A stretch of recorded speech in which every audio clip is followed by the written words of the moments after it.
Me parece que esto no es Kansas, ¿sabes?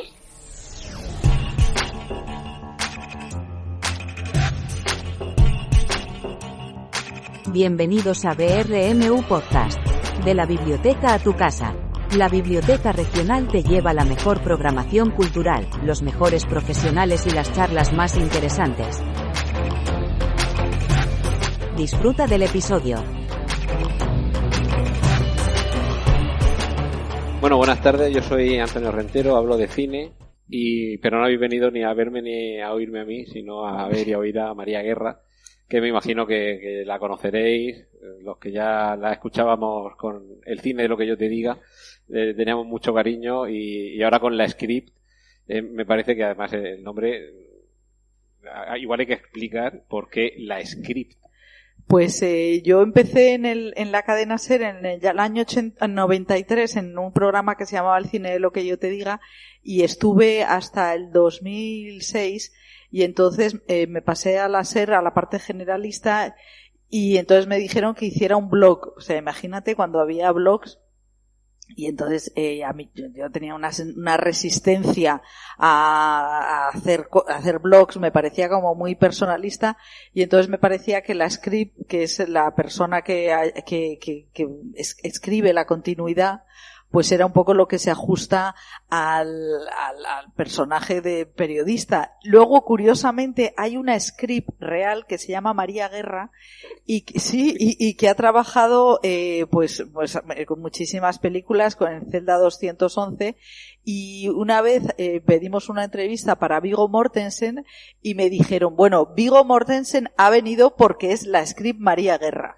Y entonces cuando me vio, dijo, no eres María Guerra. Digo, sí, soy María Guerra, pero no soy la script María Guerra. Y entonces María y yo tenemos muy buena relación porque a veces me llaman a mí para cosas suyas, que también ahora es directora, y entonces nos retroalimentamos. Y entonces, desde entonces, pues yo he tenido un podcast en la SER, luego he tenido un programa en Movistar y ahora tengo un programa de entrevistas y podcast en YouTube que se llamará Script y que se emite los jueves y que esta semana hemos tenido una murciana que es Marta Nieto, que ha venido a hablarnos de su giro hacia la dirección, que ha dirigido un corto que se llama Son, que a lo mejor está preseleccionado a los Goya, y va a hacer un largo que se llama La mitad de Ana, que además no sé si os habéis enterado, que es la historia de una madre y un niño trans. Y entonces ella, que es una mujer como muy serena, nada prepotente, pues se ha visto envuelta en la 1001 polémicas de internet y tal. Entonces esta es la historia de la script. La script, para quien no lo sepa, en el cine normalmente es script girl. Era una ¿sí? Chica que iba con una libreta y decía, si ahora mismo nos levantamos, esta silla está mirando hacia allá, aquí hay un jarro con agua que está a mitad, a principio o a final. Y normalmente lo hace una chica porque, entre otras cosas, las mujeres con todos esos detalles os fijáis, os quedáis y claro, os apreciáis. Nosotros, como somos así de torpes, así de zanguangos, cuando vean en una película que uno está bebiendo de un vaso y cuando hay plano y contraplano otra vez el vaso está exactamente igual, la culpa es que el script seguramente era chico. Exactamente, no sé si era chico.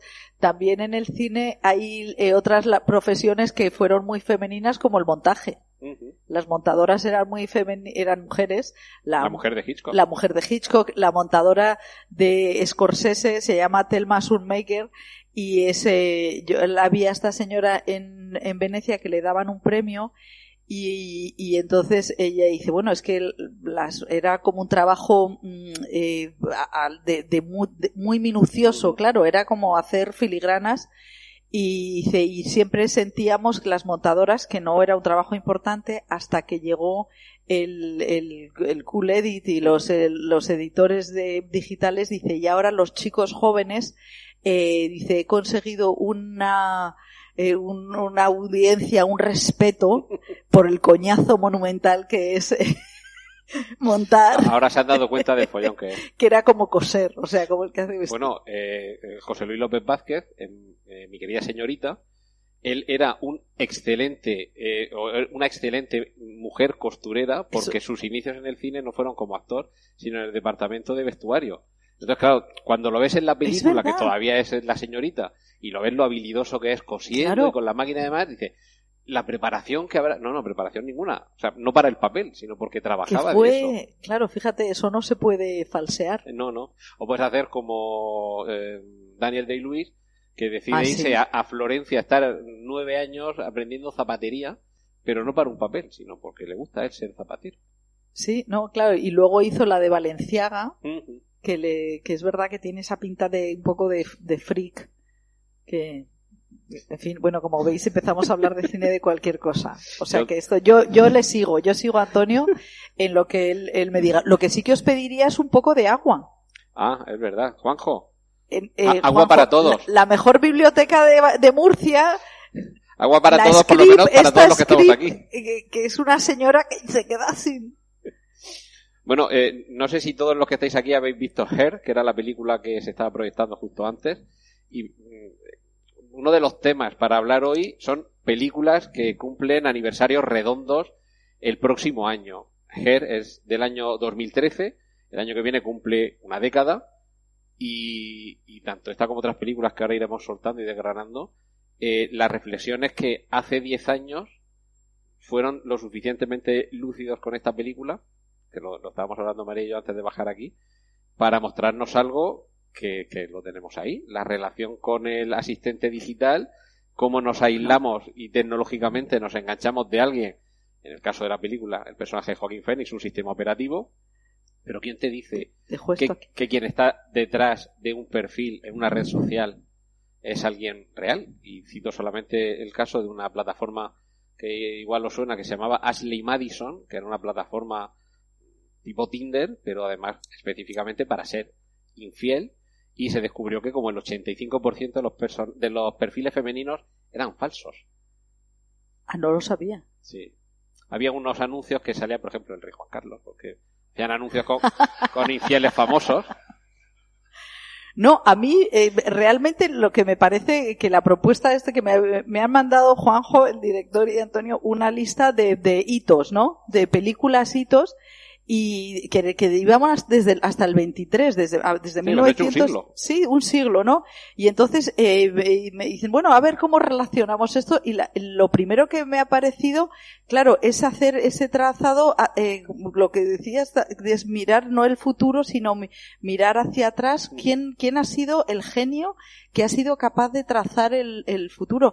A mí lo que sí que me parece es que el cine no es una representación, no es un documental, sino que es ese artefacto con el que el ser humano juega a imaginarse, ¿no? Y siempre desde Goya, ¿no? Tú piensas la maldad de Goya, de las pinturas negras, dices, ahí está el sadismo, porque estaba pensando en Mantícora, ¿no? Que es una película que todavía no se ha estrenado, que es sobre la pederastia, y es como un poco si el deseo es legislable o no. Y entonces, pensando en Her, digo, a mí Her, lo que más me hace pensar es en la soledad, la soledad en la que vivimos, y yo me acuerdo de cuando la vivimos en su momento, que era tan...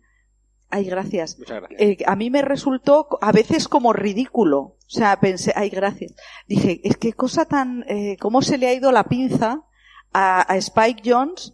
Qué planteamiento tan tierno. De hecho, consiguió el Oscar a Mejor Guión, porque es que la obra de arte a mí me parece es cuando tú consigues con un planeta inventado que es tan real, en el que tú dices, lo compro totalmente. A mí me parece que Her es el verdadero Avatar, ¿no? O sea, que igual Avatar ha llegado mucho a la gente joven, pero lo que tú dices, lo que hay en Her, esa tristeza, esa melancolía, ese no encontrar, esa soledad de los que llaman los incel, que son estos célibes involuntarios, estos chicos que están tan encerrados en sí mismos, luego también con ese superactor que era Joaquin Phoenix, que yo me acuerdo que Claro, yo los años que trabajé en la SER, que trabajé 26 años, hacíamos pues muchas entrevistas de promoción, y en los años 90 en España era una plaza súper potente, o sea, era un momento en el que venían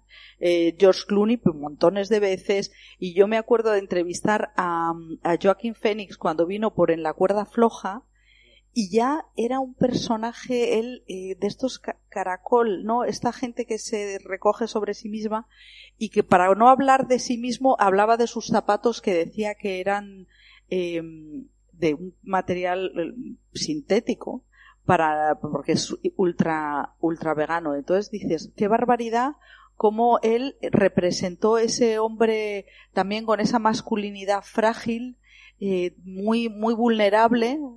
¿No te parece? Sí, además esa película, según se cuenta, tuvieron una relación años antes Sofía Coppola y Spike Jonze, y se supone que un poco refleja Sofía Coppola en Lost in Translation, que es de 2003, sí, justo de 10 años antes.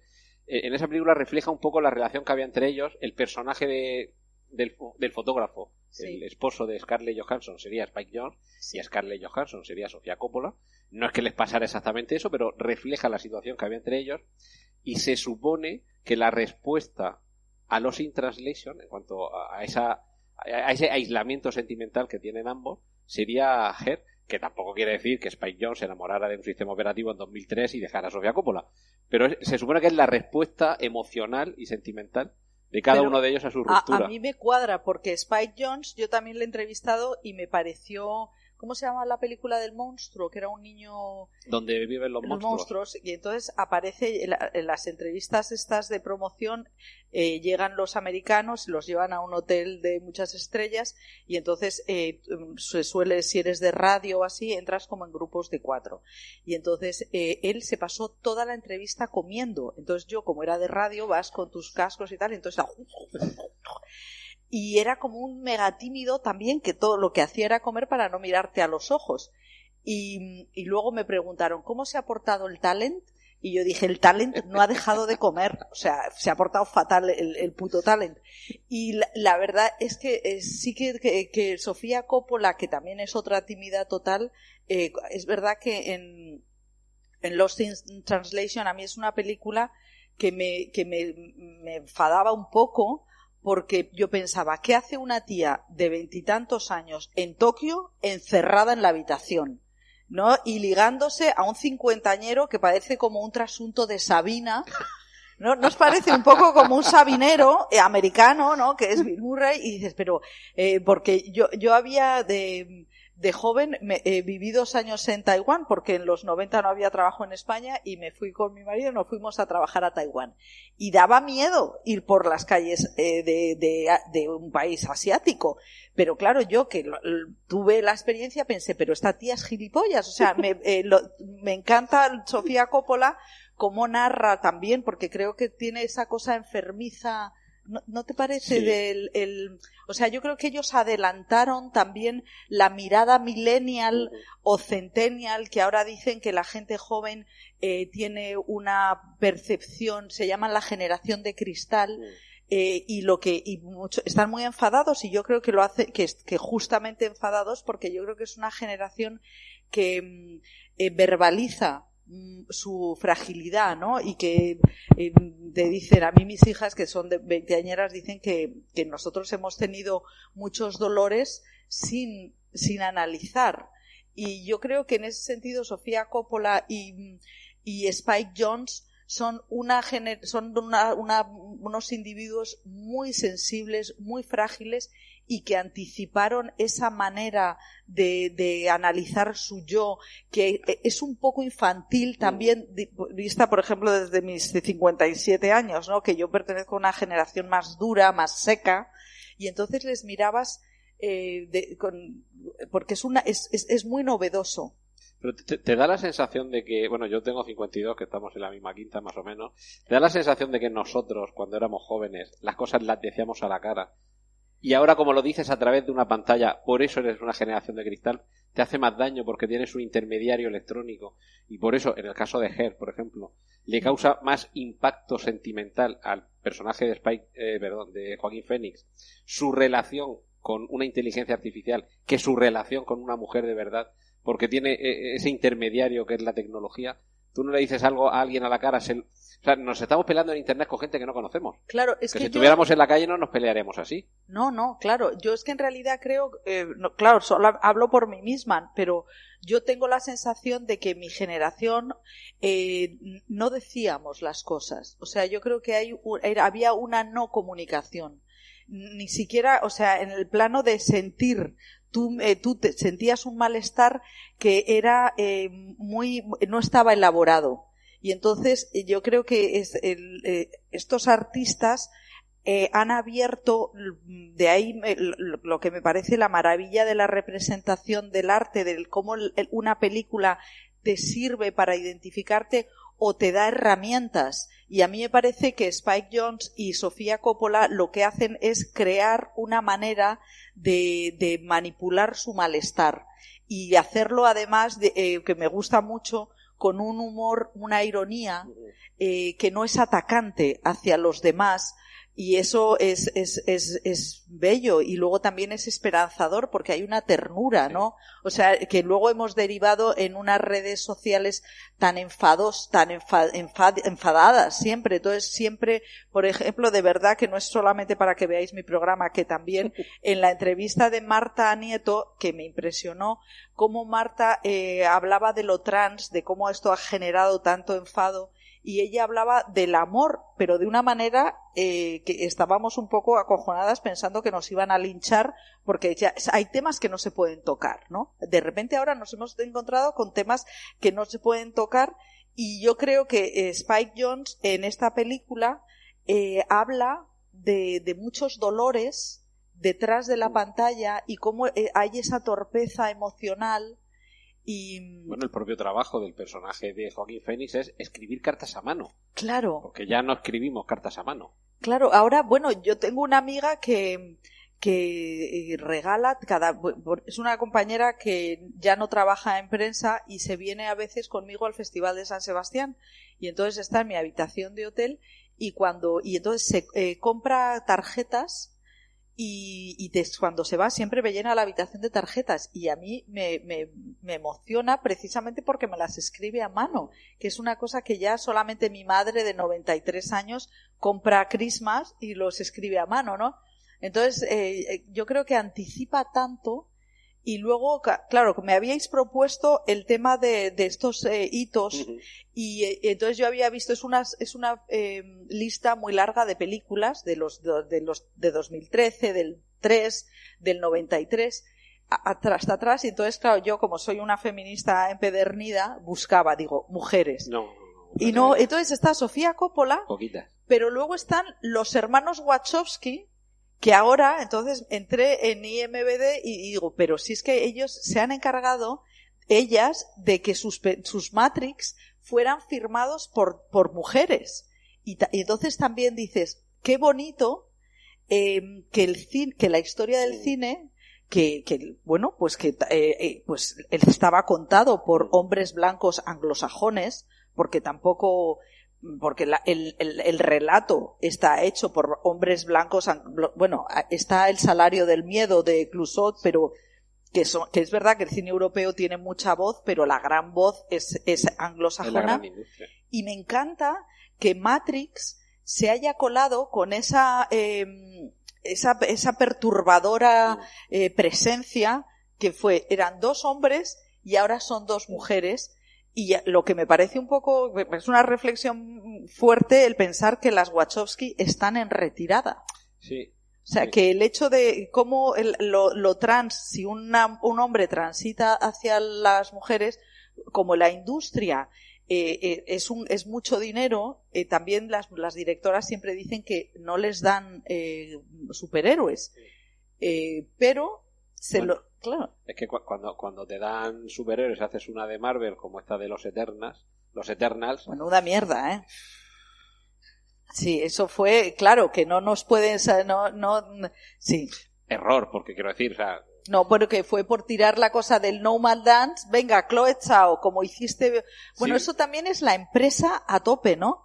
Pero es que yo creo que es como lo que se dice del miscasting, ¿no? De escoger Totalmente. mal un actor o una actriz para un personaje. Aquí ya creo yo que también hay un miscasting de director. Quiero decir, para una película de superhéroes no te cojas a quien ha dirigido Nomadland, porque seguro que con la producción va, y de hecho como producción, digamos, no tiene ningún fallo, no hay ningún pero que no tiene ponerle. ninguna gracia, ¿eh? Pero como película de superhéroes se te cae, y como película de Chloe Zhao, después de haber visto Nomadland, pues el que haya querido ver la siguiente de Chloe Zhao se habrá quedado marciano. Bueno, yo creo que eso es una cosa que están haciendo mucho, por ejemplo, las directoras españolas, que, fíjate, vamos saltando de un tema a otro, ¿no? Pero, por ejemplo, o sea, en el cine americano, la gran directora, que además tiene una presencia así, es Catherine Bigelow, que consiguió el Oscar. La primera mujer que la primera mujer que consigue el Oscar a mejor dirección. A mejor dirección y mejor película en el año de... Sí, no. Pero digo porque no hay mejor director o mejor directora, claro, que ahora ya es mejor dirección. Pero que entonces es curioso que a Catherine Bigelow no le han ofrecido hacer Marvel, ¿no? Yo sí que me acuerdo que cuando se hizo Wonder Woman, Warner es una película que es... o sea, estamos viendo el cine por décadas, y vemos en el 13 lo que estaba pasando. Bueno, en el 13 tenemos El Lobo de Wall Street, Oblivion, El Gran Gatsby, que podemos correr un tupido velo sobre el remake. Pero es que tenemos, hablando de pasiones y de emoción y sentimientos, tenemos una cuestión de tiempo o ninfomanía. Fíjate qué cosa tan distinta.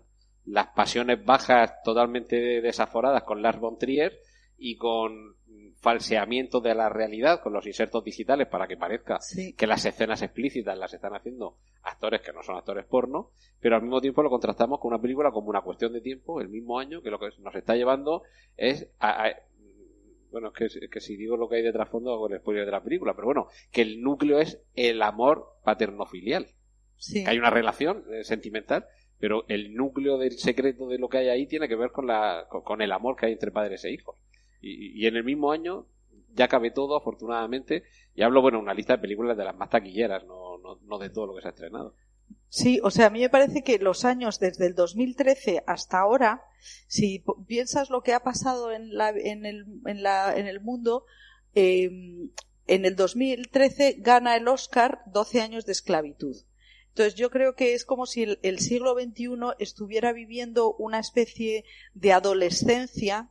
Y entonces ahora hay estos adolescentes, que es los años del siglo XXI, yo creo que lo que sí que están haciendo es, como los centennials que están hablando de sus sentimientos, yo creo que las llamadas minorías, que no son minorías, o sea, las diferentes razas del mundo y culturas están imponiendo su presencia. Llámese Black Panther, que fue también un regalito de Marvel a una minoría racial. Como lo es ahora la segunda parte, en este caso con los latinoamericanos. Claro. Porque Namor, que era de la Atlántida, ahora es mesoamericano, que está muy bien, muy conseguido, pero claro, vamos a quitar el origen de este personaje porque necesitamos enganchar con qué etnia, de qué etnia desciende de los atlantes.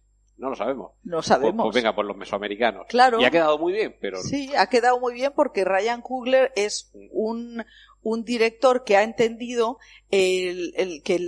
hacer la revolución desde dentro, subvertir desde dentro del sistema, ¿no? Porque él empezó con Fruitvale Station, que era una película sobre el enésimo asesinato de la brutalidad policial blanca hacia unos chicos negros, no sé si fue en el 11 o así, y luego cuando hace Black Panther utiliza, en vez de hablar de la pobreza africana, lo que hace es imaginar que la cultura africana es una cultura elevada, una cultura tecnológicamente muy puntera, además hay muchas mujeres, es verdad que la primera está más masculinizada, pero se ocupa. Pero las guerreras más poderosas son las mujeres. Son mujeres, tienen una estética rapada, y entonces ahí esa película se convierte, de las pocas películas de Marvel que llega a los Oscar, que me parece que fue la segunda en taquilla. Y si no recuerdo mal, estuvo nominada. Estuvo nominada a mejor película. Yo creo que tuvo como 7 candidaturas y entonces eso yo creo que, o sea, estamos pensando en la década, ¿no?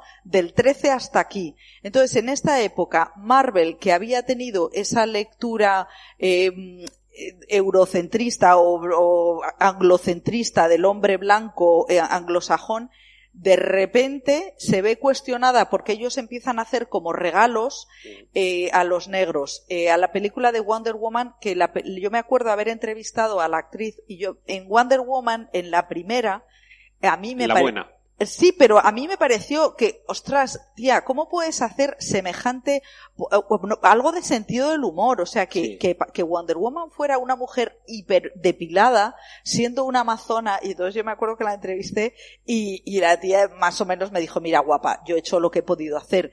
Y eso lo conecto con Catherine Bigelow porque no llaman a una Catherine Bigelow que tiene unos ovarios de acero para hacer este tipo de películas, sino que llaman a una artesana obediente que hizo lo que buenamente pudo y lo hizo muy bien, pero claro, muy supervisada y tal. Entonces yo creo que si vemos estos años desde el 13 hasta el 23 en películas muy de Marvel, también vemos cómo Marvel ha tenido que sufrir o DC, ¿no?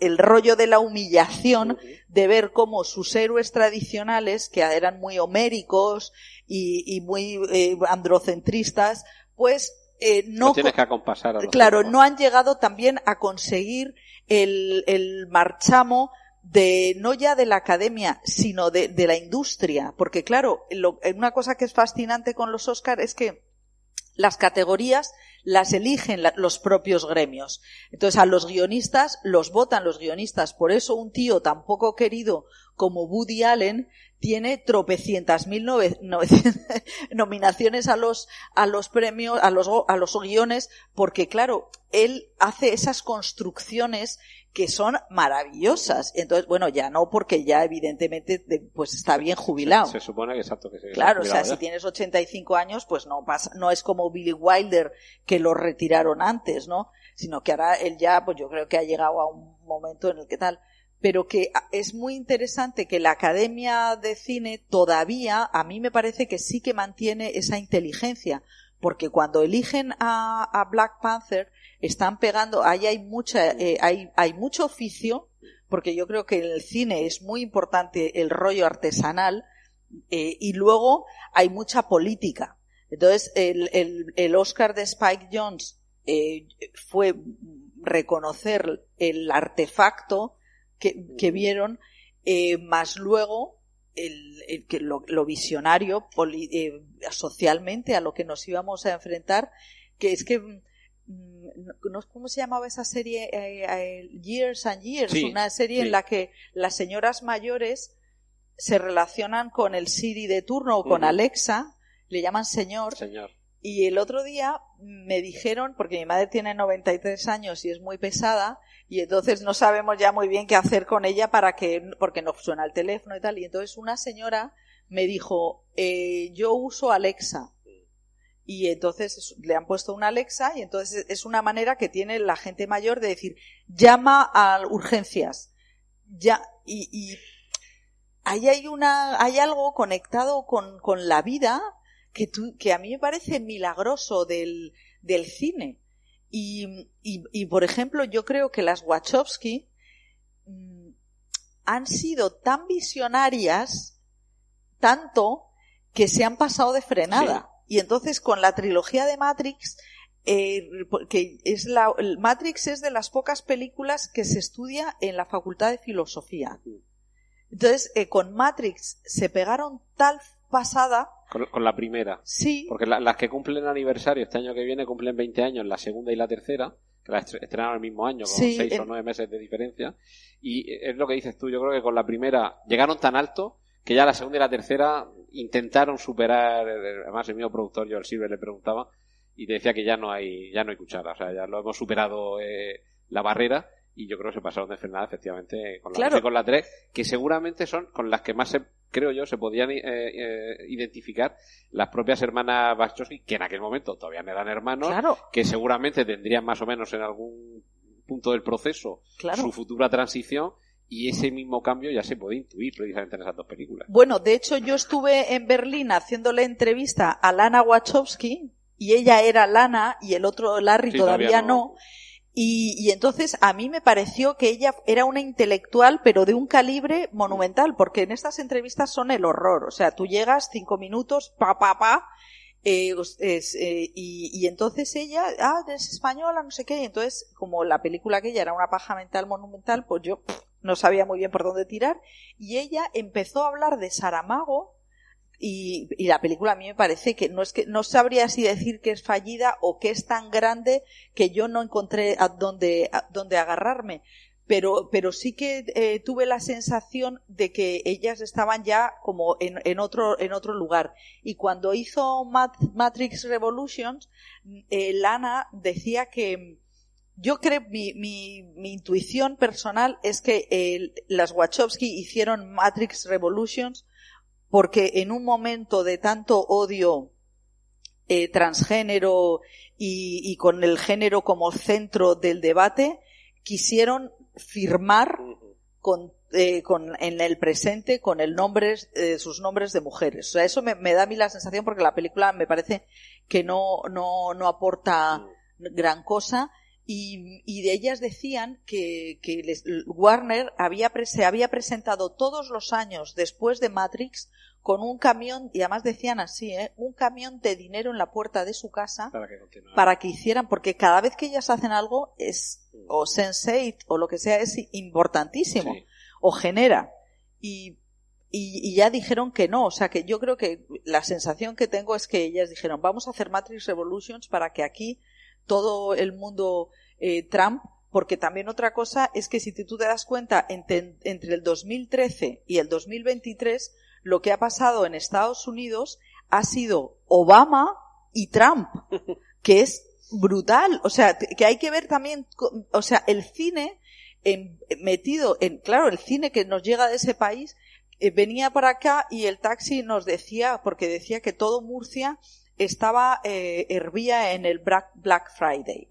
Y decía, menuda mierda, el Black Friday, Halloween, y mi marido decía, no, si vamos a acabar tomando el Thanksgiving, vamos a tomar... El Thanksgiving, la primera vez que se celebró en territorio americano fue por españoles, en Florida, no me digas, en el año 1504, 1505. Oye, pues a lo mejor podemos recoger eso, ¿no? El problema con el Thanksgiving es que eso se hacía en Europa, porque no deja de ser una celebración de agradecimiento porque la cosecha ha salido bien, y lo hacíamos en Europa cuando todavía éramos una sociedad agrícola.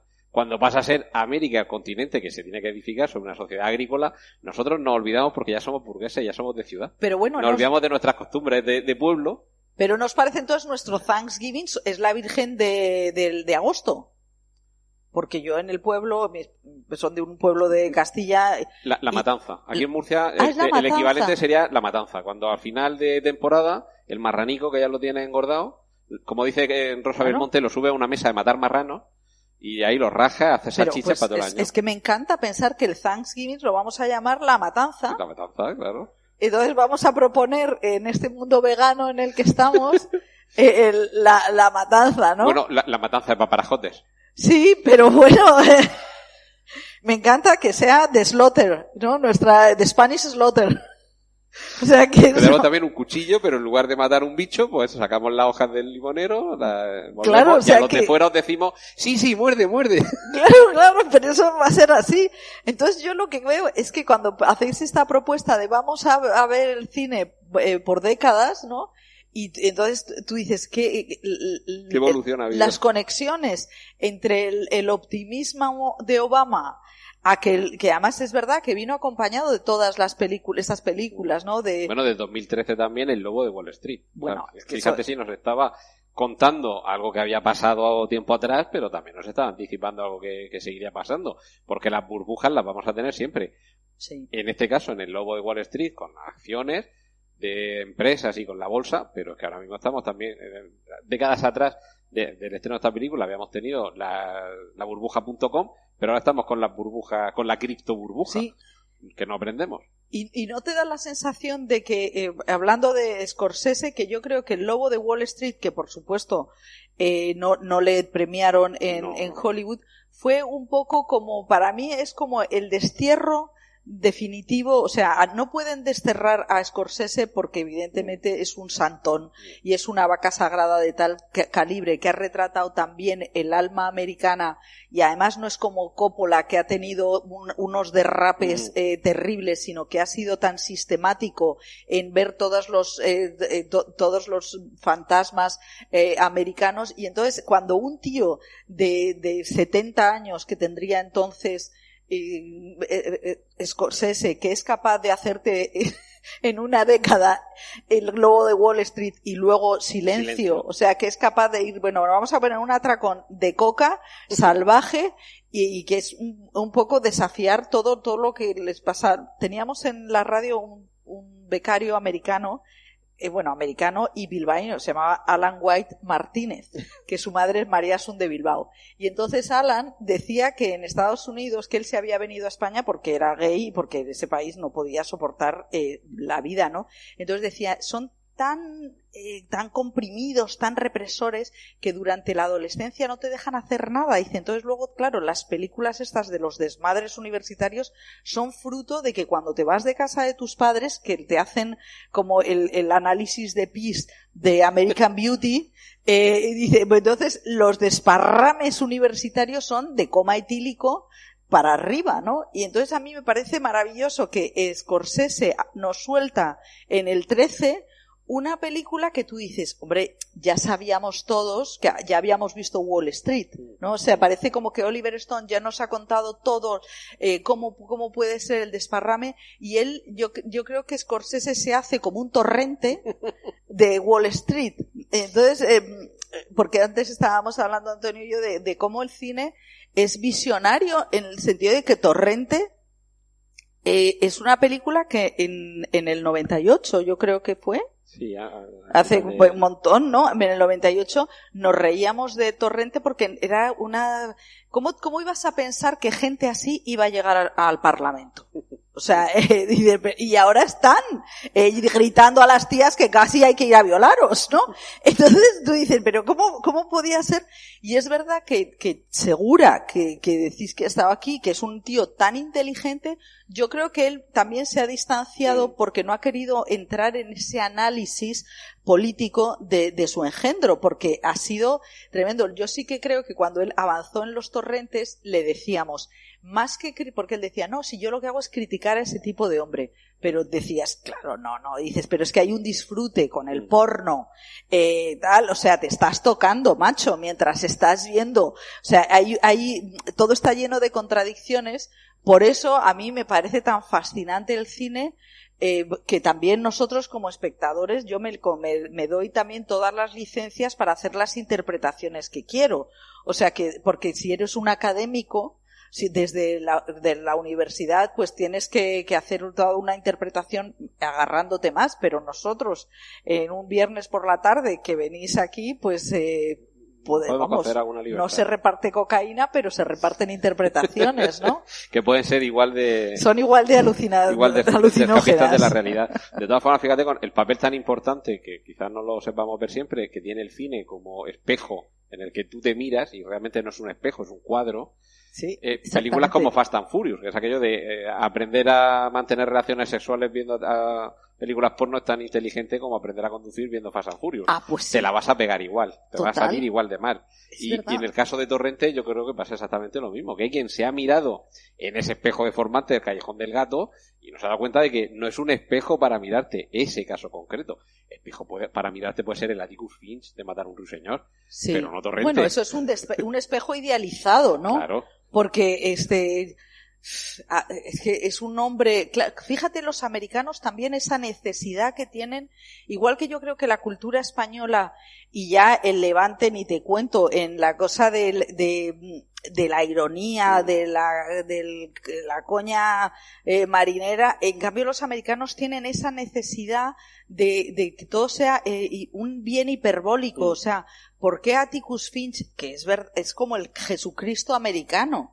Y tú dices, bueno, pero ¿qué necesidad de buscar ese santo laico de esa manera que luego yo creo que les perturba tanto y crean unas imágenes tan distorsionadas como las que crea Scorsese, que son maravillosas, y es verdad que son un cuadro, no es un espejo. No es un espejo.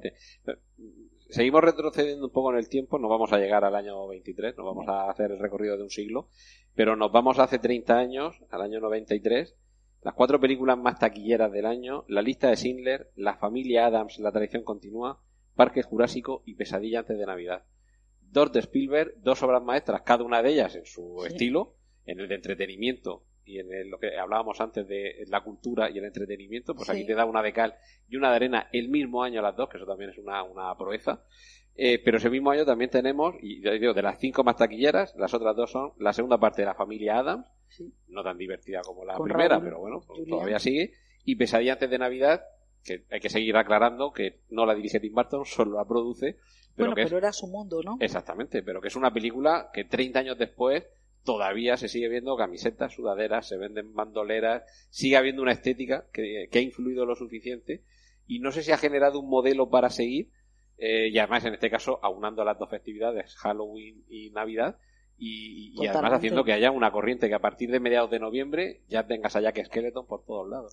Sí, lo que es interesante de Tim Burton es que tiene es verdad que él sí que tiene esa mirada de distorsión con la que conecta otra vez la gente muy joven, ¿no? Como la gente, que yo creo que eso es muy interesante, que da referentes de fragilidad, de un niño que es un outsider, que se siente raro. Inadaptación. Entonces, ese legitimar la integridad, la dignidad del raro, del diferente, de dentro de la aceptación de todos. Claro. Entonces, yo creo que bueno, con Eduardo Manos nos dijeras que lo que se crea es también hay es como hay el santuario del friki, ¿no? Que ahí quizá empiezan a hacer el friquismo como una reivindicación de yo me siento diferente. Y entonces, como ahora también, no sé quién me decía, un compañero joven, que es que siente que ser friki es colectivamente es lo bueno, ¿no? Que si, por ejemplo, en el Día de la Bestia, fue el reinado de lo friki, como en España lo traduce quizá Alex de la Iglesia, ¿no? Es como nuestro Tim Burton, y Burton fue en ese momento el que encarnó, ¿no? Ese niño diferente que se convierte también en un adulto infantilizado, que pierde también el contacto con la gran literatura, con la alta cultura, y legitima el cómic, que ahora es gran cultura, ¿no? Porque ahora, y además en el mundo del cómic, pasa que si tú no eres un erudito del cómic, eres despreciado también. Como también los colectivos que eran los despreciados de la clase, ahora son los que hacen el Comic-Con, y allí solamente puedes entrar si tienes un PhD en cómic, ¿no? A mí de los 90 también me parece muy interesante políticamente tenemos el 89, que es la caída del muro, ¿no? Entonces en los 90 es una época en la que deja de haber malos soviéticos. Eso por un lado, y luego en GoldenEye, cuando al propio Pierce Brosnan, al propio James Bond, le dicen que es una reliquia del pasado. Exactamente, y se lo dice una mujer, que era Judi Dench, que le dice: eres una reliquia de la Guerra Fría, un fósil misógino y machista. Y entonces, le faltó decir a Pierce Brosnan, y orgulloso de ello, porque si no, no es el personaje. Claro, y luego pero también ahí era todavía el superhéroe, tenía esa chisma vacilona. Luego entramos, que no han entrado ahí los Batman, que es en la oscuridad del superhéroe, como Batman y Robin eran unos cachondos mentales, y luego cuando los coge Christopher Nolan es el hombre blanco que también se pone a sufrir, ¿no? Es ese también que se convierte en otro incel, ¿no? Que es un tío metido en su carcasa. Lo que pasa es que él es un neoliberal con muchísimo dinero y un mayordomo, porque Alfred no hace más que limpiar limpiarle un poco las lágrimas todo el rato. Luego en la Liga de la Justicia por fin conocemos de propia boca del personaje de Batman, de Ben Affleck, cuando le pregunta a Flash, ¿y cuál es tu superpoder? Y dice, soy rico. Y eso que es el reconocimiento exactamente de los ricos demócratas. Uh-huh. Por eso también yo creo que... Pero solo rico, quiero decir que Tony Stark es rico, pero él ha hecho los inventos. Claro, es rico gracias a sus inventos, no. Bueno, por lo menos lo dice el pobre Ben Affleck, que le machacaron hasta el final. Y yo también de esa década me parece que es interesante cómo culmina Spielberg con el Parque Jurásico. Eso fue en el 92, en el 93 es la lista de Schindler, por fin consigue el Oscar. Hubo en Hollywood las S malditas, ¿no? que eran Special Effects y Spielberg, ¿no? Entonces, como no había tenido nunca la bendición de la Academia, se había ido con las manos vacías muchísimas veces. Una espinita clavada del color púrpura. Eso, es que en el color púrpura eran 8 o 9 nominaciones y no le dieron nada. O sea, nada. Y a mí me encanta la figura de Spielberg en lo que él se ha convertido, que a mí me parece que es un maravilloso señor regañón, blanco, judío, que nos explica a todos, como E.T. nos explica la historia. O sea, no ha hecho una película de feminismo, y ahora ya no se atreve a hacerla, pero le ha explicado a América... Que hizo el color púrpura y así le fue. Dijo, claro, o sea, lo ha explicado todo. Ha explicado Múnich por qué Israel ha hecho terrorismo de Estado. Ha explicado todo. Y la verdad es que la lista de Schindler es monumental. Luego Polanski, que es tan inteligente y habiendo sufrido el holocausto en sus carnes, dijo Polanski que él había hecho El pianista porque no quería hacer una película con esperanza, ¿no? Y porque la superioridad moral de Spielberg es americana, es Atticus Finch. Y entonces a mí en eso me parece que a mí me encanta Spielberg, todo lo veo con muchísimo interés, pero claro, tiene ese halo santurrón del que da lecciones y el que te está diciendo dónde llorar, todo, ¿no? Entonces, a veces dices, yo le doy mucha más importancia al espectador. O sea, considero que tenemos el derecho a terminar la película y en ese sentido Spike Jonze te trata, ya no te digo las Wachowski, te tratan con muchísima más inteligencia porque son películas sin terminar. Y para mí el gran problema de Spielberg es que te lo da todo masticado, te rebaña el borde y te ha pasado la toallita Dodotis, ¿no? Entonces dices, joder, déjame disentir. Pues ahora, este año que viene, porque se ha estrenado ahora en Estados Unidos, pero aquí en España llega en febrero, la de Los Fabelmans, que se puede haber titulado Los Spielberg, porque es que es su autobiografía, nos va a explicar por qué hace lo que hace. Claro, entonces... Porque un niño ama el cine hasta el punto de convertirse en director. Claro, entonces, bueno, que yo creo que eso está bien, pero a mí yo me resisto, creo que el cine no tiene final en el sentido de que nos quedan tantas sorpresas, ¿no? Y tanta gente por contarnos nuevas miradas. O sea, a mí el Parque Jurásico fue una pasada también filosófica, en el sentido de que dijo, bueno, y aquí está Dios y Dios soy yo. Y y además está muy bien hilvanado la parte de la teoría del caos, estos personajes... esa conciencia del personaje de Jeff Goldblum, que es el único que tiene 2 dedos de frente para decir, pero vosotros estáis viendo lo que estáis haciendo. Pero hay un momento en el que... Laura Dern habla de cómo se crea el hombre, dice, y desaparecen los dinosaurios y la mujer hereda la tierra. Sí, ¿cómo es ese diálogo? El meteorito se cargan los dinosaurios, nace el hombre, Dios crea al hombre, el hombre mata a Dios, el hombre se mata a sí mismo, la mujer hereda la tierra, ¿no? Entonces, o sea, lo que es maravilloso de Spielberg, a mí me parece, es la maravilla de la cultura judía, que es esa inteligencia vastísima, que además lo mira todo, que me gusta más, a pesar de que disiento y me cabrea mucho que sea tan paternalista, pero me parece que es más flexible en el sentido, claro, porque como viene de esa gran tradición muy humanista en la que va incorporando muchas cosas y entonces ahora yo creo que para mí el territorio a batir ahora es la supremacía del cómic. La supremacía Marvel hay que ya se están ocupando, ¿no? Ryan Coogler se está ocupando de darle caña por otros lados, porque todo es cuestionable. Pero es que fíjate si empieza atrás esta ola, que ahora a lo mejor, no sé si empieza ya a deshacerse la espuma. Vamos a ver con la fase 5 del universo cinematográfico Marvel qué es lo que pasa, porque la 4 ha sido un desastre. Pero es que avanzamos o retrocedemos una década más, año 1983, películas más taquilleras. Flashdance, La Fuerza del Cariño, sí. Bien, Superación, Las Relaciones Familiares, El Retorno del Jedi y Juegos de Guerra.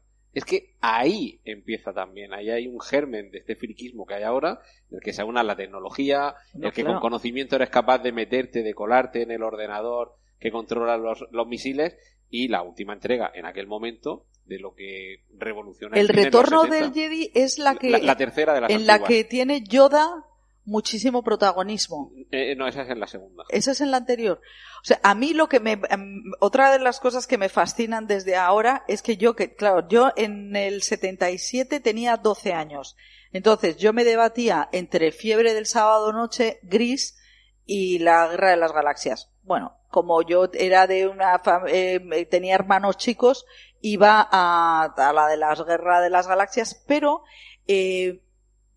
yo no tenía la sensación, y yo porque yo era una familia de estas grandes franquistas, que la Guerra de las Galaxias era una cosa más que estaba en nuestra vida, ¿sabes? O sea, por supuesto sabías perfectamente Darth Vader, pero no era una religión. Entonces, ¿en qué momento se transforma la Guerra de las Galaxias en una religión?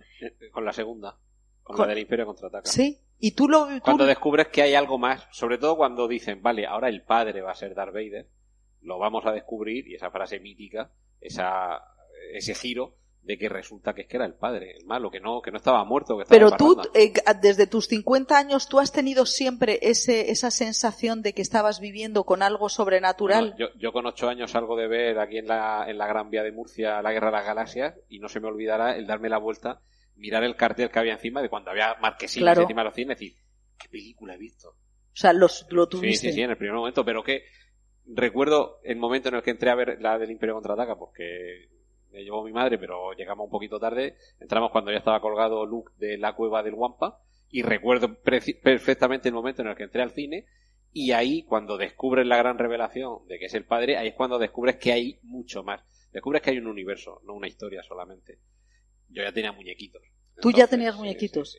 Claro. Entonces, ese año, que además tiene Juegos de Guerra, que también la vi en el cine, entonces aún una nueva mitología, que ya no es Hércules, no, tranquila. Que ya no es Hércules ni es Jasón, sino que es Luke y Darth Vader. Descubres una nueva mitología, igual que los cómics. Los cómics al final es adaptar la mitología a lo que ahora. Lo que decían en El Protegido, para mí la mejor película de superhéroes que se ha hecho nunca, que es los mitos ancestrales tienen que seguir contándose, y ahora lo tienes que contar con alguien que tiene poderes extraordinarios, que vuela o tiene rayos X o lo que sea.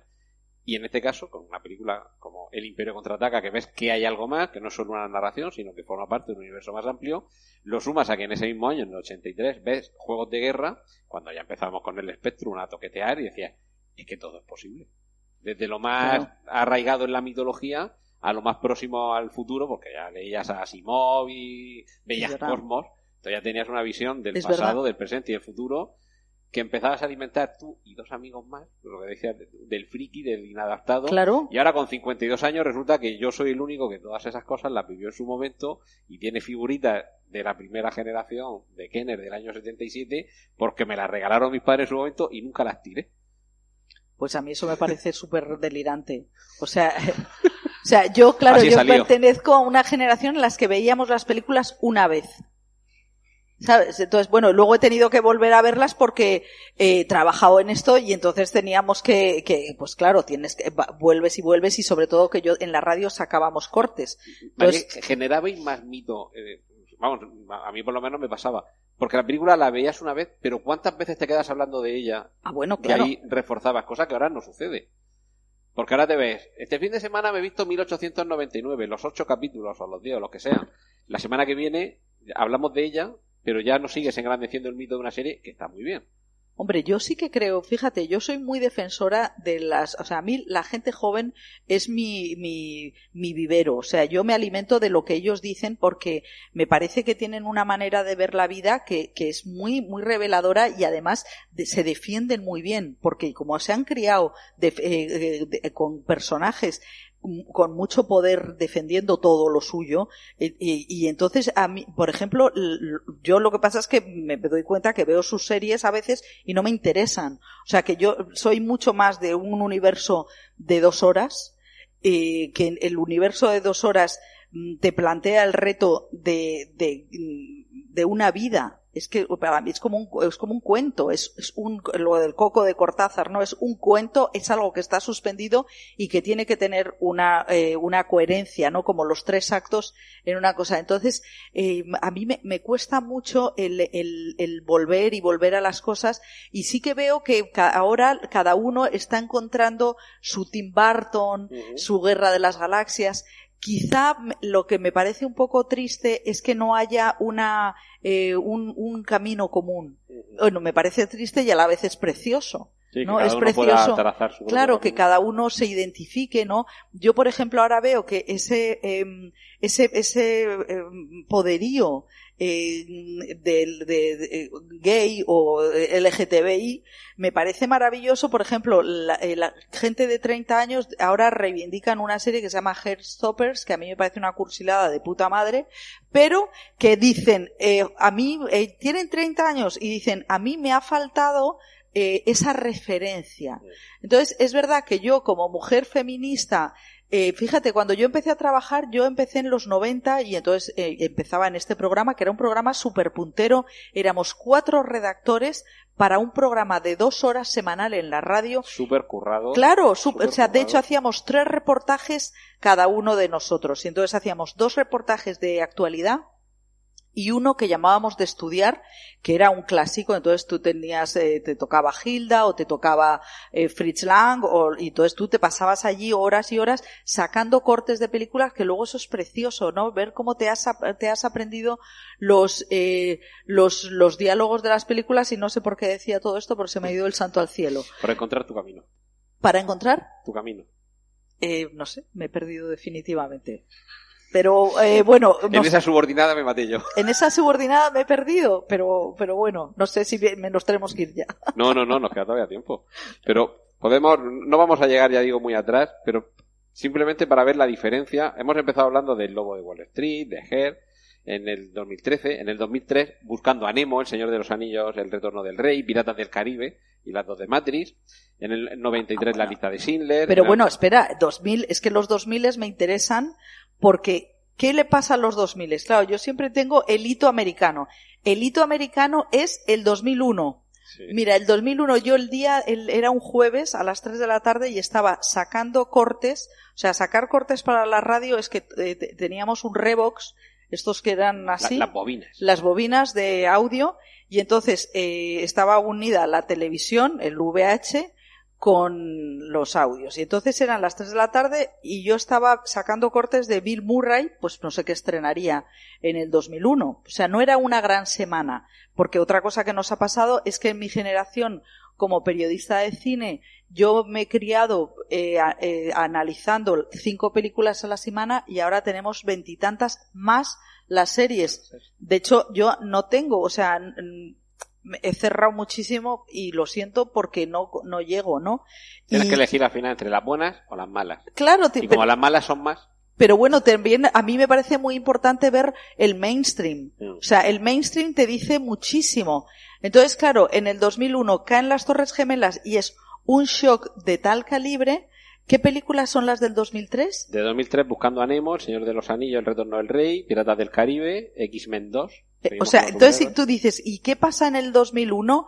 ¿Qué cine nos llega? O sea, yo tengo la sensación de que hay un reverdecer de la épica, que es porque El Señor de los Anillos, y tú dices que también la épica, el friquismo, porque ahí también empiezan las comunidades de los sabios, ¿no? Que están los sabios Tolkien, en la que bueno, claro, Peter Jackson, que ya venía siendo un magnífico director porque había hecho películas de una poesía y de una hermosura. Criaturas celestiales, ¿no? Sí, criaturas celestiales, ¿no? Que con Kate Winslet, que era una niña gorda, que era maravillosa, esa película tan oscura, que podía haber devenido en un director de un autor más melodramático. Sí, y entonces pero este tenía un espíritu friki muy fuerte. Sí. Sí, bueno, después de la de Meet the Feebles, claro, de monigotes, de teleñecos, de animación. O sea y a mí me parece que es que como que confluye con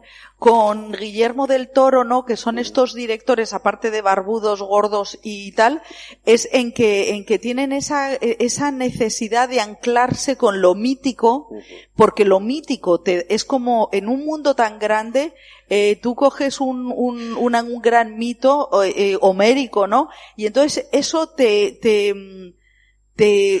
habita, te pone murallas a la inmensidad de la vida, ¿no? Que, claro, como las mujeres somos yo estoy siempre tan práctica, siempre he pensado, ¿por qué? Yo siempre lo he visto como un cine muy masculino y yo decía, ¿por qué no hablan de sí mismos y se van a este mundo tan lejano, ¿no? En el que además, no, ni ganas ni pierdes en la vida. En la vida lo único que haces es morirte, o sea, enfermar y morirte. Y entonces tú dices, ¿por qué se meten? Entonces, para mí, esa época de los 2000 es, ¿qué necesidad? Ante algo tan perturbador como que metan una bomba en la mitad de América, a la hora del telediario con Ana Blanco, que se pasó 1 hora hablando la tía sin tener ni puta idea de lo que estaba pasando, que eso fue como ole aguantar antena, o sea, eso fue tremendo. En las cadenas SER estaba José Antonio Marcos haciendo Hora 14 y llegó Iñaki Gabilondo a aguantar el marrón, porque es que claro, no tenían ni idea, los americanos estaban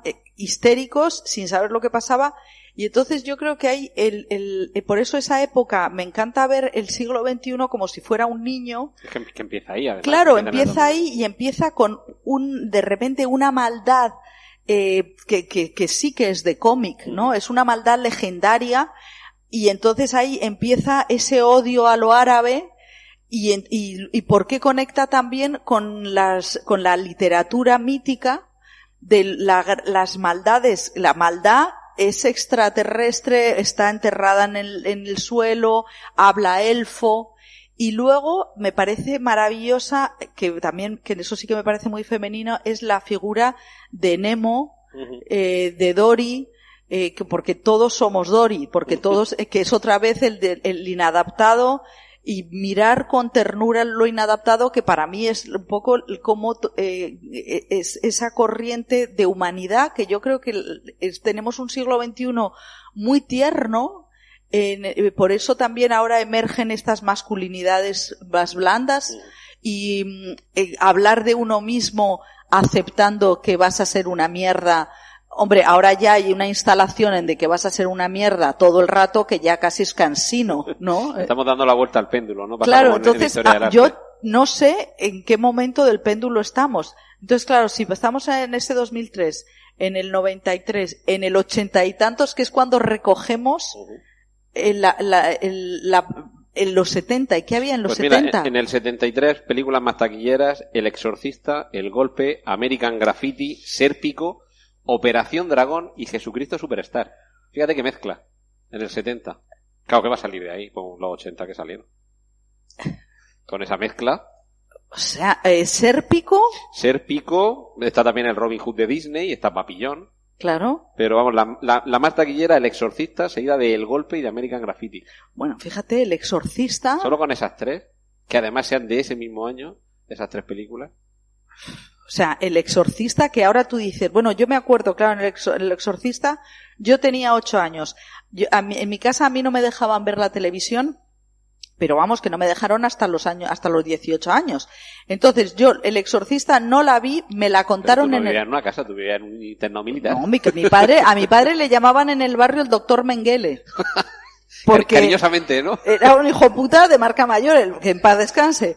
Y no nos deja, o sea, no, por eso que el cine se convierte en un territorio muy prohibido, que también eso es, claro, es una vivencia muy diferente a la gente de mi edad. El otro día le hacía una entrevista a Alex de la Iglesia, y Alex de la Iglesia lo veía todo. O sea, y por ejemplo hay muchos directores de mi generación, bueno, también Rodrigo Sorogoyen, me decía que él había, que se emite la semana que viene, que ya te digo que fue la entrevista que tuvimos ahí un poco de tensión. Sorogoyen decía que él había visto demasiada violencia, porque claro, yo le preguntaba, pero ¿cómo es posible cómo sus películas arrancan con unas secuencias hiperviolentas, como Asbestas, no sé si la habéis visto en esta, con estos tíos agarrando a los caballos para raparles y quitarles los piojos, o sea, no era para hacerles nada malo. Sí. Y entonces decía... Claro, el caballo silvestre y no se deja. Claro, ¿no? Es el caballo salvaje hace eso, y entonces él decía que como niño había estado sentado al lado de un padre que le había llevado a ver películas y, bueno, pues San Peckinpah para arriba, ¿no? Y en ese sentido dices, claro, habíamos en los 70 es cine violento en el que también hay una violencia muy imaginativa, pero claro, esa violencia venimos de gente muy reprimida. O sea, cuando tú un padre de los años 70 ha nacido en los 40. Pues mira, en los años 60, en el 63, las películas más taquilleras, para que veas cómo va la desevolución. Cleopatra, El mundo está loco, loco, loco, loco, Irma la dulce, Merlín el encantador y Un sabio en apuros. Estas son las películas más taquilleras del año 63. Las del padre que tú dices seguramente verían en el año 53. Ya, pero mira, Irma la dulce... Peter Pan y la túnica sagrada en el 53. Claro. 10 años antes. Ya, pero Irma la dulce era una prostituta. Sí. ¿Y cuál era la otra? El mundo está loco, loco, loco, Cleopatra, y luego Cleopatra era una película de un adulterio, o sea, una película en la que el sexo estaba ahí totalmente soterrado. Era la época del matrimonio de Elizabeth Taylor y Barton, que se habían pegado públicamente y tal, y cómo todo eso ya está haciendo glu glu. Y claro, que quiero decir que todo, que vamos hacia una época, hacia un destape emocional, ¿no?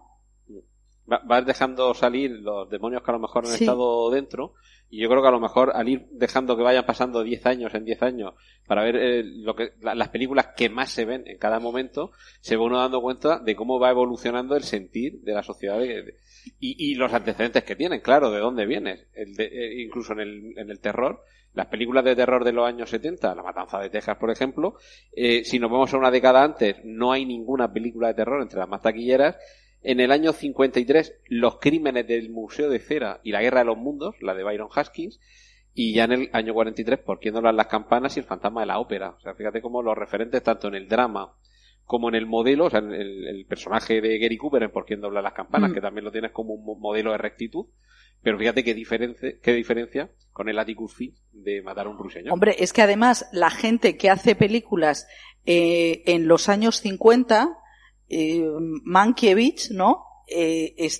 Vienen de la Europa de la guerra, o sea, son sí, algunos han combatido o han salido bueno, pues como todos los alemanes, ¿no? Como Billy Wilder y toda esta gente que son diásporas judías las que llevan a toda esa generación a Estados Unidos. Y entonces, claro, que a mí también eso me parece muy interesante de cómo está la inteligencia de los judíos que se mueve en masa. Lo del ratón de quién se ha llevado mi queso, ¿no? Claro, ¿no? Enseguida detectan que hoy faltan 2 trozos de queso.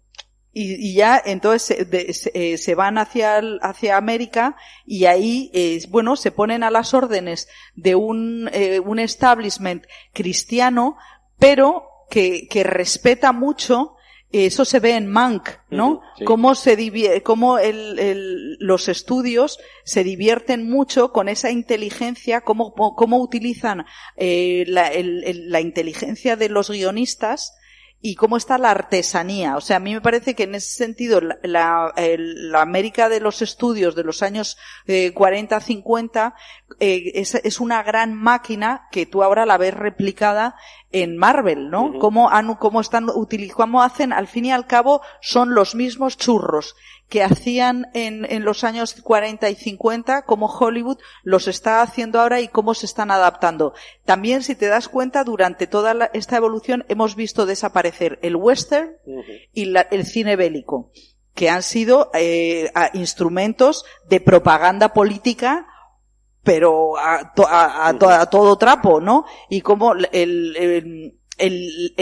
mentalidad libertaria, que también Clint Eastwood está en muchas de estas películas, está ahí, es la semilla que mueve América, y que es curioso que me parece que Clint Eastwood ha tenido en las películas taquilleras mucha más potencia que Scorsese, que ha sido un disidente, ¿no? En las últimas, sí. Sí, aquello de los apocalípticos integrados de... Claro, o sea, que ha sido ha estado también dentro del sistema, y a mí me parece, por ejemplo, maravilloso ver cómo Scorsese ha hecho hasta el irlandés, que es una serie, es una cosa extraña, pero el tío, en realidad, si tú ves las carreras largas, a mí no me gusta nada el término de resiliencia.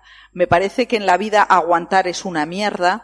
O sea, Isabel Coixet dice que la palabra correcta es rebeldía, porque hay que defenderse, no aguantar, sino, y en realidad parece como que los artistas que han aguantado son resilientes. Bueno, eso lo decía Cela, ¿no? Que en España aguantar es ganar, y quizá eso también pueda aplicarse a gente como Scorsese, que ha llegado hasta aquí. Tiene, me parece, que una película de los indios, una película que hubo una tribu al principio del siglo XX que la aniquilaron envenenándola, cuando ya estaba mal visto asesinar con rifle, la envenenaron.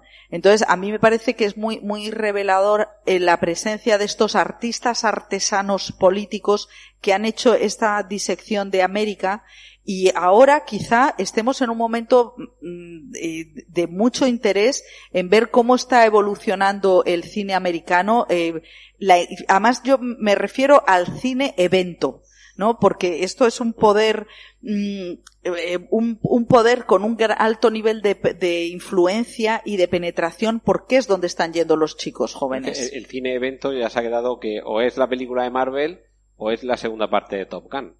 Película evento ya poquitas. Sí, pero vamos, por lo que dices tú, porque al final es la película a la que van masas de adolescentes, claro, cada vez menos, porque yo he ido al estreno de Top Gun Maverick y, hombre, había gente. Hombre, pero es que eso ya van las señoras, como yo, ¿no? A ver Top Gun Maverick, a ver cómo Tom Cruise sigue teniendo los 60 años más, porque es que hasta, no sé si la habéis visto, pero es que se quita la camisa y tiene un torso que dices, macho. María, ¿se ha convertido quizá Tom Cruise en el Bertín Osborne cinematográfico? Eso capaz de aunar en el patio de butacas a la abuela, la madre, la hija, la nieta. A mí me parece que eso es de una crueldad terrible. Hacia Tom Cruise, ¿no? Hacia Tom Cruise. Tom Cruise, que me parece que yo no lo querría ni de yerno, ni de hermano, ni de nada cerca, pero es cierto que es un tío que cree en el Star System clásico. Yo he tenido a Tom Cruise, le he entrevistado muchas veces, y me acuerdo una vez en La Geisha, no sé cómo se llamaba, Memorias de una Geisha. No, en El Último Samurái. El Último Samurái. Y entonces estábamos en una alfombra roja en la Gran Vía de Madrid, cuando todavía quedaban todos los cines, y entonces yo era la última de la alfombra roja, y entonces me dijo aquello the last but not the least, que es la última pero no la menos importante. Entonces fue simpaticísimo tal. Nos dijeron la gente de prensa que había ido una hora antes de la convocatoria para firmar a los fans, y luego se hizo fotos con todos los carpinteros que estaban desmontando el set. Entonces tú ahí te das cuenta, como Cher, una vez le hice una entrevista a Cher, y Cher nos atendió porque éramos radio, y dijo, yo sigo creyendo en la radio. Y fue una cosa, pues este señor ha hecho el gran salto de sobrevivir a lo digital, como poniéndose él, creyendo en la presencia, subiéndose él a la torre Burj Khalifa, sí, tirándose él en paracaídas y pilotando él en avión.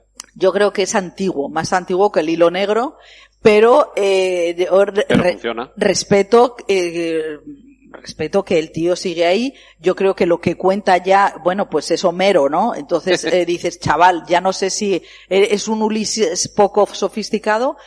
Y hombre, él ha intentado hacer su camino, repitiendo como productor una y otra vez la misma película. Yo creo que en ese sentido es legítimo, es esforzado, y yo le respeto, pero vamos, no, yo ya bastante he tenido con verme todo.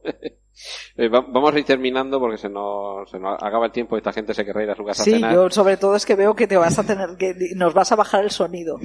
Pero por terminar, hace justo un siglo, en el año 1923, las 3 películas más taquilleras eran El jorobado de Notre Dame, la de Lon Chaney, Los 10 mandamientos, la primera de Cecil B. DeMille, la de blanco y negro, y La mosca humana de Harold Lloyd, que a mí de pequeño me encantaba. Yo era de Harold Lloyd, pero he querido dejar para el final, aunque fue una década después, la de 1933. Y te voy a decir por qué. Porque junto al Hombre Invisible, la de Claude Rains, claro, junto a La calle 42, a La reina Cristina de Suecia, o King Kong, el gran King Kong, que yo creo que ahí empieza también un poco la fantasía. Empieza la fantasía. Por cerrar, tenemos La sopa de ganso, que hay muy pocas comedias puras en todo lo que hemos visto, pero he dejado lo mejor para el final porque sabía que te iba a gustar. Que en el año 1933, una de las películas más taquilleras fue completamente revolucionaria en muchos sentidos, entre ellos revolucionaria sexualmente, protagonizada por una mujer inteligente, guapa, y que, entre otras cosas, le debemos el wifi, Hedy Lamarr. Ah, bueno, Éxtasis. Es que lo de Hedy Lamarr es Éxtasis. Que la austríaca... La primera película en la que aparece un orgasmo femenino y además una mujer guapísima, espectacular, grandísima actriz y que gracias a ella y a su intelecto tenemos el wifi. Sí, bueno, a mí me parece que los 30, claro, también ahí llega la guerra y llega el gran parón de las libertades sexuales porque fíjate, también Greta Garbo fue esa gran lesbiana que hizo lo que le dio la gana y o sea, aquella época. Por eso es interesante mirar el pasado. Podemos ver que a lo mejor yo creo que estamos llegando a una época de libertad sexual importante en Occidente. Todo eso también tenemos que ver que esto es en nuestro pequeño mundo, porque en otros países están apaleando gays, ¿no? Y colgándolos de la grúa. Claro, ¿no? O sea que eso también... Países en los que se celebran mundiales, por ejemplo, ¿no? Claro, exactamente, ¿no? Que vivimos estas contradicciones, pero, hombre, si miramos lo que dicen también los judíos, que el futuro no es no se mira hacia adelante, sino se mira hacia atrás, pues hombre, yo creo que es esperanzador, ¿no? Y es esperanzador ver todo lo que hubo y cómo se está releyendo. Entonces, yo creo que el problema ahora es la gran inmensidad. Entonces, es verdad que si ahora aquí podemos recordar estos iconos, a ver si somos capaces de destacar, ¿no? Obras que sean relevantes y que tengamos un motivo para recordarlas, ¿no? Que dentro de 10, 20, 30, 40 años, cuando alguien haga algo parecido a esto, claro, y rememore las películas que se estrenan este año, el año que viene, el anterior, o que no tenga vergüenza. Claro, ¿no? Las más taquilleras, que las recordemos por algo, o por ejemplo los Oscar, porque hemos tenido unos Oscar muy miserables. El año pasado Coda, que era el remake de una película francesa de un buenismo que dices, no, por favor, ¿no? Entonces yo creo que ya como telefilm hubiera sido mala, pero sí, como película... o sea, no dice nada. Entonces, bueno, que yo entiendo que es maravilloso que la comunidad sorda pueda representarse. Sí, pero bueno, tenemos Hijos de un Dios menor, cuéntame una historia buena. Sí, entonces, bueno, pues sí, es esperanzador. Yo creo que el cine siempre tiene esa parte esperanzadora y canalla. Nos vamos a ir, pero para despedir, no sé si saben que mañana a María Guerra le dan en Cartagena el premio del Festival Internacional de Cine de Cartagena a la difusión cinematográfica. Así que para despedirnos yo creo que le vamos a dar un aplauso, aunque todavía no le hayan dado el premio. Bueno, muchas gracias.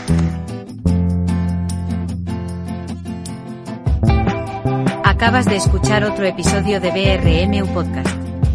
Suscríbete, dale a me gusta y comparte. Ha sido un placer para nosotros tenerte por aquí. Nos vemos en el próximo audio.